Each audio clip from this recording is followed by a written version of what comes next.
And ABC News contributor Elizabeth Neumann now, former Homeland Security official under the Trump administration. So, Elizabeth, let's talk more about French President Macron here, saying that Russia's aim today is not Ukraine, but rather clarification of the rules of how Moscow lives with NATO and the EU. What exactly does he mean by that?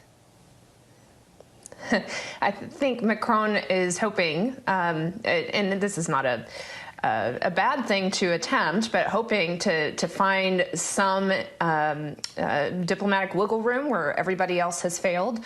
There's also a bit of probably European pride that they're closest to Russia. Perhaps they can find an agreement in a way that the U.S. has been unable to.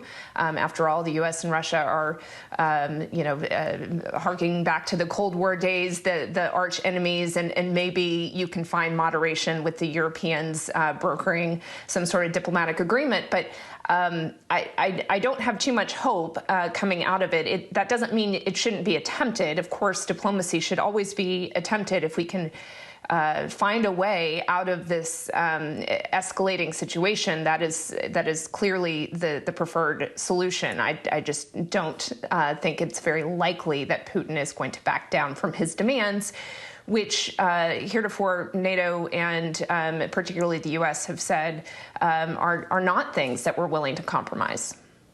So, on top of what you just said, analysts are also saying that Russia's troop buildup is 70% complete, and an invasion could come at any time. What's your gut? Well, we know that they are planning on doing exercises later this week, starting on the 10th, for at least a week, and that gives Putin the excuse to move the military personnel that are lacking. When they look at that 70% estimate, they're looking at equipment and trucks, transport. Those items are in place. What's missing are the numbers of personnel to operate the equipment.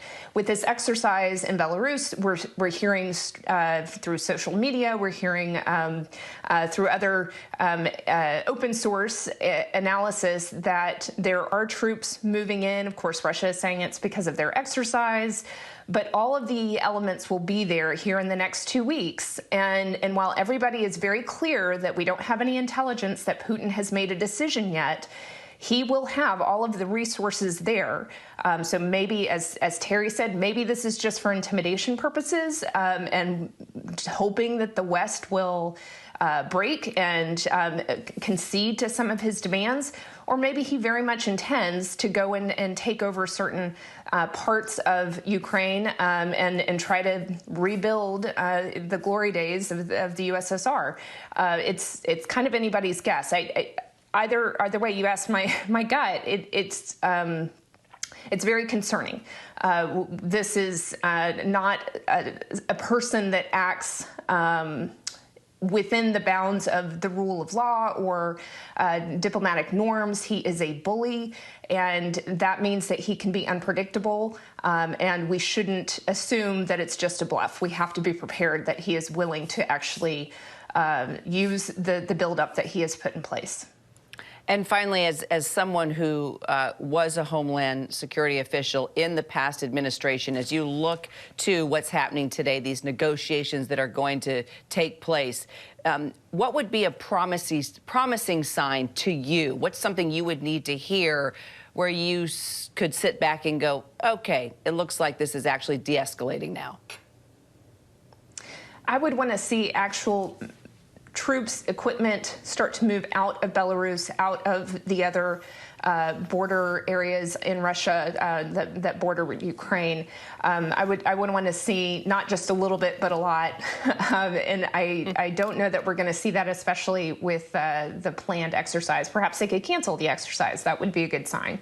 But even with that, Putin is just not somebody that the West should trust very easily. He, his background as a KGB person is he's trained to know how to use deception, trained to know how to use disinformation to his advantage. So there's just not a lot that I would trust. I would. It will take several months before I think, and him moving people out of harm's way before we would start to think that the situation has resolved. All right, stay tuned. ABC News security contributor Elizabeth Neumann. Always appreciate conversations with you, Elizabeth. Thank you so much. Hi, everyone. George Stephanopoulos here. Thanks for checking out the ABC News YouTube channel. If you'd like to get more videos, show highlights, and watch live event coverage, click on the right over here to subscribe to our channel. And don't forget to download the ABC News app for breaking news alerts. Thanks for watching.